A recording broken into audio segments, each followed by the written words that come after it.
Hi guys, how you doing? It's me, Sam. Just a video today for a new guitar that I just recently acquired. This one was just a total bargain and I couldn't pass it up. So it's this guy here.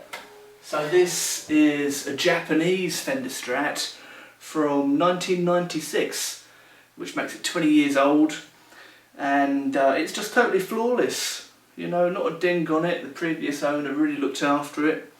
It's got some aftermarket pickups in it which really appealed to me. These are all Seymour Duncans. It's a JB in the bridge, a Duckbucker in the middle and a little 59 in the neck. So, you know, Strats with humbuckers, that's like my favourite thing, so I just couldn't pass this one up really. This one has got the vintage style machine heads. So I thought I would do a video today talking about how to restring with those, because it can be a little fiddly. So here we go, and in a couple of days I'll post a video playing it so you can check out how it sounds. Cheers guys, see ya.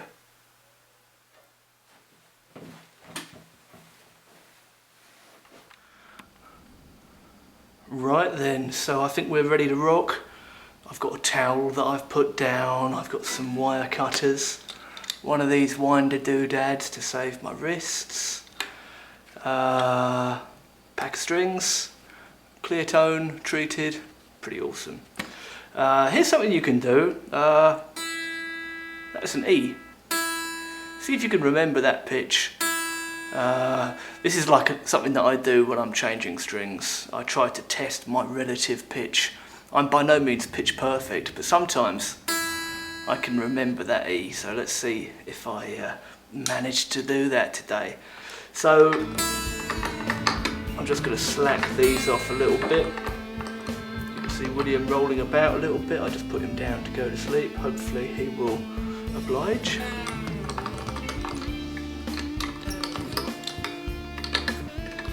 You don't have to go all the way with these, just enough to take some of the tension out. And then what I'm going to do is I'm just going to chop these. I'm doing them all at once. Reason being, this specific guitar is set up as a hardtail, which means that the bridge isn't in use. It's just completely flush to the body, and there's no movement going on there. So one of the really cool things about these vintage style machine heads is the strings come off super easy.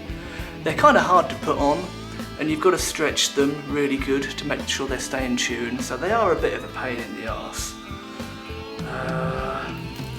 But a lot of people tend to like them. So that's that. Let me just flip this over. I'm just going to push these out. I believe that these are 10s, and I've always preferred 9s. I'm going to stick a set of 9s on here.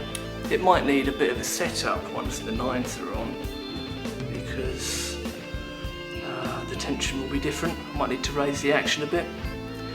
What I like to do with the ends is just wrap them up and just coil them together like this, so nobody gets stabbed. Have you ever stepped on a string?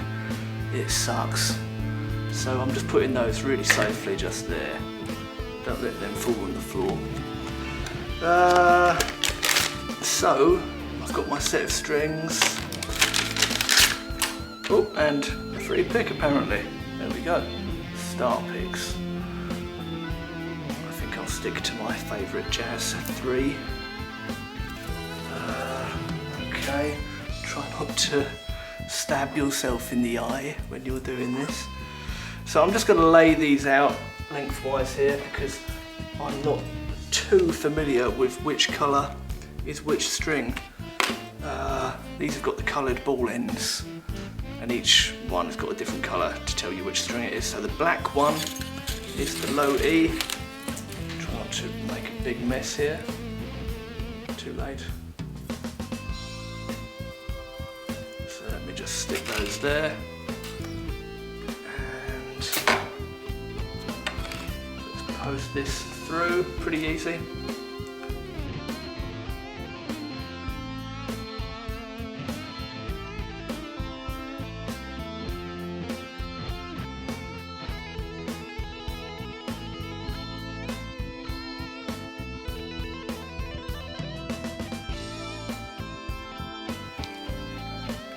Okay, there we go. So I'm just making sure that I've pulled it tight enough that all of the balls are right up where they need to be. So that is good. So here's the potentially fiddly bit with these vintage ones, because you've got to cut just the right amount to make sure you can get a few winds around the machine head for tuning stability. So this is the E string that I've got here. Now what I'm going to do, I'm going to cut it about almost 2 machine heads away. So this is the E, that's the A, that's the D. So I'm going to cut it just before the D. And that should be the perfect amount to give me a few winds. The other thing is you don't want too many winds, so it's just trying to tread the line. So what I'm going to do now is I'm just going to poke this into the hole, and I'm just going to try and curl it around like that. Let's do an extra angle here. I've got my phone, so why not? Set it up here. Camera's rolling. Let me just sync it. Okay, let's just focus in here. So can you see I've gone in the hole and just sort of around a little bit. Okay, that's the idea there. So now when I start winding, I'm going to make sure that I keep the pressure on. So my first finger's just poking that down, and I'm stretching the excess right there. Okay. So now all I've got to do is just start winding this on. Oops. Okay. And there we go, let's just leave that for now. Okay, so doing the same thing with the A string now.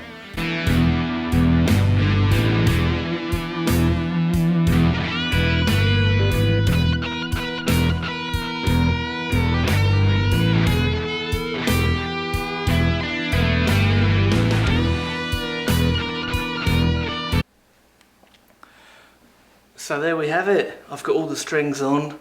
Now, like I said right at the beginning of this section, let's see if we can remember that E.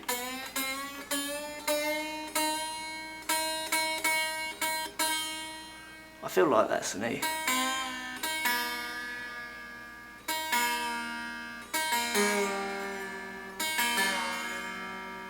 This is another good skill to have, trying to tune the guitar just by listening to the open strings relationship to each other.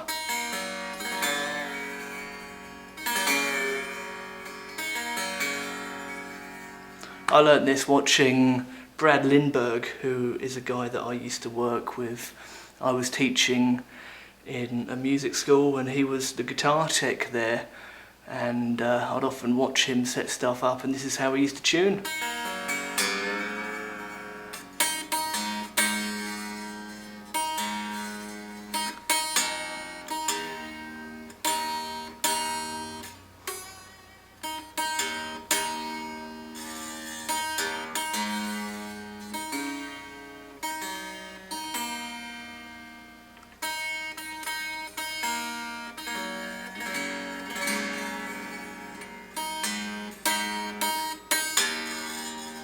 I'm not sure if that is in tune. I feel like that might be a little low. I'm not going to check, but comment and let me know if it's in tune or not. Okay, so I hope you enjoyed that. Thanks for watching, and I will post a video playing this real soon. Thanks again guys, see you soon, bye.